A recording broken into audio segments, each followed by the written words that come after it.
Hi, I'm Mia. I'm 29 years old, and I recently went through a divorce from my husband Fred a few months ago. Fred and I first met in college, where we shared a few classes and often sat together. We hit it off and soon found ourselves falling in love. However, there was a challenge in our relationship. Fred's mother, Holly, she seemed to dislike me for some unknown reason and made efforts to come between Fred and me. I used to talk to Fred about how uncomfortable his mother's behavior made me, but he never took any action. He found it hard to stand up to her because she was all he had while growing up. So I decided to let it slide and endure her constant criticism. She loved finding fault in everything I did, even things she didn't know about. I suspected Fred was sharing details with her, which only fueled our arguments. After a lot of fighting, Fred agreed to stop sharing personal information about me with his mother. We dated for around 3 years before tying the knot. Despite Holly's attempts to sway Fred, our bond remained strong. We distanced ourselves from her for a while. During that period, both of us scored promotions at work. Although I earned slightly more, we divided our expenses 60/40, with me covering the larger share. While our relationship flourished, I felt the need to pursue a hobby for personal fulfillment. Design had always intrigued me, so I decided to explore graphic design, something I could do from home. Without Fred's knowledge, I invested in courses and equipment, keeping my project a secret. I preferred keeping my ventures private, as not all of them panned out. The only person I confided in was my best friend Jess. I've picked up a new interest. Another one of your hobbies you'll ditch soon. I hope not. I aim to make good money from it. Really? Finally getting paid for a hobby? Yes, actually, I'm delving into graphic design. Great choice. It's a lucrative field. I've taken some courses and want to start freelancing. I might start a business. Starting solo might not be my style. I was thinking of joining a firm. Nah, that's too routine for you. I have friends starting businesses. You could design their logos and websites. That sounds fantastic. The people Jess introduced me to were wealthy risk takers willing to invest in a beginner like me. Despite my lack of experience, they appreciated my work and connected me with more clients. Gradually, my side hustle became a significant source of income, easing our financial strain. I started saving to surprise Fred with something special, but whenever I wanted to discuss it, he seemed distant. His behavior raised concerns, but he avoided discussing it. The first sign of trouble was when he confessed to spending all his earnings on investments soon after payday. We argued, but we managed to navigate through that month. I worked extra hours to make ends meet, hoping things would improve. But the following month, Fred repeated the same mistake, leaving me furious. How could he squander his money so recklessly? I lashed out in frustration, later regretting my harsh words. I hoped it would prompt him to be more responsible. Yet when it happened again the next month, I felt drained. Despite my efforts, Fred's financial habits persisted. My graphic design gig became our main source of income. But when Fred couldn't contribute for the third month in a row, I reached my breaking point. How could you let this happen again? Haven't you learned anything? I'm just trying to maximize returns, but I messed up. Messed up. Losing your entire paycheck isn't a small mistake. You've got your money though, right? We'll handle things as usual. No, I'm done. I won't cover for you this month. Figure out your own expenses. What? You can't do that. And you can't gamble away everything you earn. But here we are. So what? I'm supposed to go hungry and take public transport. We'll have food at home, but you'll have to use public transport since you can't pay for gas. So you want me to look poor? Taking public transport doesn't define your status. Stop acting entitled. If you wanted to drive, maybe you should have thought about your gambling habits. You're selfish and heartless. How could you do this to your husband? What about what you're doing to me? I've been working extra hours to cover for your losses. Can't you see things from my perspective? You have no perspective worth considering. I'm out. I can't deal with you right now. After Fred stormed off, I couldn't understand his behavior. It was then I started suspecting Holly's involvement. While Fred was away, I decided to investigate. Since he had logged into his bank account on my laptop and saved the password, it wasn't hard to access it. To my surprise, he had plenty of money in his account, and his transactions seemed normal. I was puzzled. Why was he hiding money from me? Why the lies? Feeling confused, I checked his messages for answers. The first person I noticed he had texted was his mom, discussing our recent argument. He told her I'd lashed out because he wouldn't give me money, and Holly responded with an "I told you so." It confirmed my suspicions that she was influencing him. She'd always harbored animosity toward me, but I didn't realize the extent of it until now. As I scrolled through their messages, I discovered more. Holly had bombarded Fred with texts about me, highlighting my supposed flaws like being money-driven and only with him for his wealth. Ironically, I was the main breadwinner in our household. It was clear she was getting to Fred. He started texting her about trivial things that annoyed him about me, and she only fueled his complaints. It explained why Fred was growing distant. Eventually, they plotted to cut me off financially. Initially, Fred resisted, but Holly's encouragement wore him down. 2 months ago, he went through with it. He informed Holly about my extra work hours 1 month and our subsequent argument the next, which only worsened things. I was devastated by what I discovered. Unsure of what to do, I sought solace at my best friend Jess's house. She's always been my go-to person in tough times, no matter the hour. Showing up unannounced at 11:30 p.m. understandably alarmed her. After letting me in and settling me with a glass of wine, she asked what had happened. "So spill the beans. What's got you so worked up?" "I've just uncovered some unsettling things, and I'm at a loss for what to do." "Oh, is this about Holly and Fred?" "Yeah.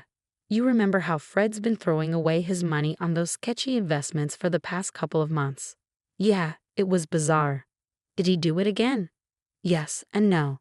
"What do you mean?" "He's had his money all along but refused to give me any." "What? That makes no sense. You've been shouldering most of the household expenses, right?" "Exactly. That's what's so baffling about his behavior." "Is Holly pulling the strings in this?" "Of course. She's been texting him about my flaws for a while and even persuaded him to stop supporting me. And she's clueless about your income too." "But what about Fred? Shouldn't he realize how much you contribute?" "Apparently not. I'm not sure how to handle this. It's pretty obvious though, right? Cut off this support, then divorce him when he's down. Isn't that a bit harsh, Mia?" "He didn't think about that." "Why are you worried?" "You know what? You're exhausted. Sleep on it, and we'll talk more tomorrow." Jess was spot on. I was utterly drained, both mentally and physically. The events of the day had taken their toll, and all I craved was sleep. Luckily, it was the weekend the next day. Jess and I put on one of our favorite movies, and soon we drifted off. The following morning, we decided to escape from our troubles and indulge in a day of relaxation. We stayed in bed, binge-watching movies and shows, cooking delicious meals, and cherishing each other's company. Despite my efforts to push away thoughts of the previous day, they lingered. I knew I needed this time to process everything. However, that evening my phone rang. Seeing Holly's name on the caller ID made my heart race. Unsure whether to answer, Jess encouraged me to take the call. With trembling hands, I answered. "Hello, Holly. You're despicable." "Whoa, hold on. What's this about?" "You're just after my son's money, aren't you?" "Excuse me? Is that why you cut off his expenses?" "No, he's been squandering his money on those foolish investments. I can't keep supporting his reckless behavior." "Well, that was all a test." "A test. I wanted to show Fred that you're only with him for his wealth, and you proved my point. Don't you think you've crossed a line meddling in our marriage? Who are you to judge me when you're the one chasing wealth?" "Fine. I don't want my son's marriage to fail. What do you suggest we do to fix things?" "I want you and Fred to split everything 50-50ths. Everything." "Are you serious?" "Yes. Let's see how long you can handle it. I'll draft a contract for both of you. Once signed, you must stick to it." "Fine. If Fred agrees, we'll do it. I want a copy of that contract." "Agreed. We'll discuss further on Tuesday." I couldn't believe this was the state of my marriage, and anger surged within me. How dare Holly accuse me of being a gold digger, and how could Fred tolerate it? I'd supported him through everything, even his mistakes and lies. When I shared the call with Jess, she smiled, helping me see the silver lining. Splitting everything evenly meant Fred would have to shoulder his share of our major expenses. He had no idea about my side hustle, which I kept secret until it gained momentum. I wanted to surprise him with its success and buy him something extravagant. Knowing I had a solid backup plan brought me relief in that moment. Tuesday arrived sooner than expected. Jess joined me after we finished work, eager to witness the unfolding events. Upon our return home, we found Holly and Fred already there. Fred was preoccupied with his phone, while Holly sat with the lawyer, tweaking what seemed to be the contract on his laptop. Holly barely acknowledged me, but Fred looked visibly nervous. He tried to signal for us to talk privately in the kitchen, but I brushed him off. Instead, I approached Holly and requested to review the contract. The lawyer obliged, and as I suspected, it outlined an equal split of everything, with the added clause of no financial assistance between us. I agreed and signed the document. It didn't take long before Fred began facing challenges. At first, Fred and I kept our distance, both unwilling to engage with someone who seemed intent on my suffering. But when you share a living space, avoiding conversation is nearly impossible. Fred made efforts to bridge the gap between us, but I initially brushed him off.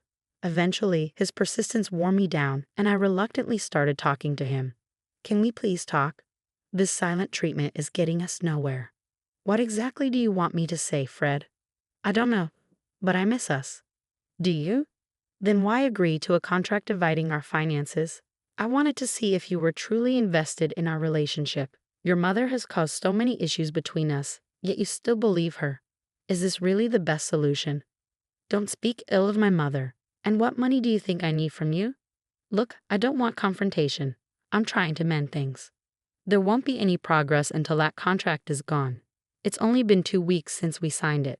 I have yet to see any proof that you're not just in it for the money." "You're impossible, you know that?" "Listen, if you're struggling financially, tell me. I'll help. But wouldn't that violate the contract? Besides, I don't want to be accused of breaking it." "Why are you making this so hard? You're the one who created this mess. Can't we just be civil?" "Fine." I could see Fred wrestling with conflicting influences, the beliefs instilled by Holly versus his original values. The Fred I married would never have made such foolish decisions that could harm me. Yet, here he was, obedient to every word from his mother, a decision he'd come to regret. Thankfully, I'd already paid off our major loans that month, leaving Fred in a bind the following month. With my shares settled, I enjoyed financial freedom. I indulged in splurges, treating myself and Jess to lavish dinners, fine wines, museum visits, and cozy cafes, documenting our adventures on social media. Despite inviting Fred to join us multiple times, he always declined due to his financial struggles. Meanwhile, my graphic design side hustle flourished, allowing me to reduce my hours at my day job and even contemplate quitting altogether. Fred's difficulties were evident, even in our groceries. His side of the pantry and fridge often remained empty. While part of me felt sympathy, I couldn't forget that he brought this upon himself. Later, Holly showed up at our doorstep. Jess and I had just returned, so her presence caught me off guard. "Hey Holly, what brings you here?" "Don't act innocent. I know what you've been up to, and I'm calling the cops." "Pardon me? What are you talking about?" "You've been robbing Fred, haven't you?" "Why on earth would I do that?" "Because you're seeking revenge. You're not happy about that contract he made you sign. My poor son has been struggling all month while you're out living it up on his dime. Firstly, your son doesn't have any money for me to steal. Yes, I despise the contract, but let's not forget who's truly responsible for it. You're the one who pressured us into signing it, and now your son is suffering because of it, you liar. I'll be dialing the police right now." "Go ahead. I haven't taken a penny from your son." "How do you have so much money then? Your job doesn't pay that much more than Fred's, and he mentioned you've cut back on hours." "I have another business on the side, a graphic design venture. I intended to surprise Fred with it until you filled his head with nonsense. You started a business without telling me. I plan to buy you a car with the money I earned. How much do you make from it?" "More than you think. You lied. I didn't do anything wrong. I was trying to do something nice, and you ruined it. Since you care so much about your son, maybe you should support him." I handed divorce papers to Fred, which I filed right after signing the contract and kept until now. Fred looked shocked, but I was indifferent. While Holly would normally rejoice at the sight of the papers, she seemed furious instead. I informed them I'd be moving out in 3 weeks and would continue to split the remaining loan payments, but that was all. Fred pleaded with me, but I reminded him it was his doing. It's been a few months since everything unfolded, and I can happily say I'm free from that toxic relationship. Holly tried to contest the divorce, but with our assets separated by the contract, there was little for Fred to gain. In fact, he ended up losing more money, struggling to keep up with the mortgage payments. We sold the house, and he moved back in with his mother. Meanwhile, my life has taken a positive turn. My business is thriving, and I've had the opportunity to collaborate with major brands. It's been a blissful and fulfilling time for me. I'm grateful I had something to rely on, or I might have ended up in Fred's situation. I hope he learns from this experience, but ultimately, it's not my concern.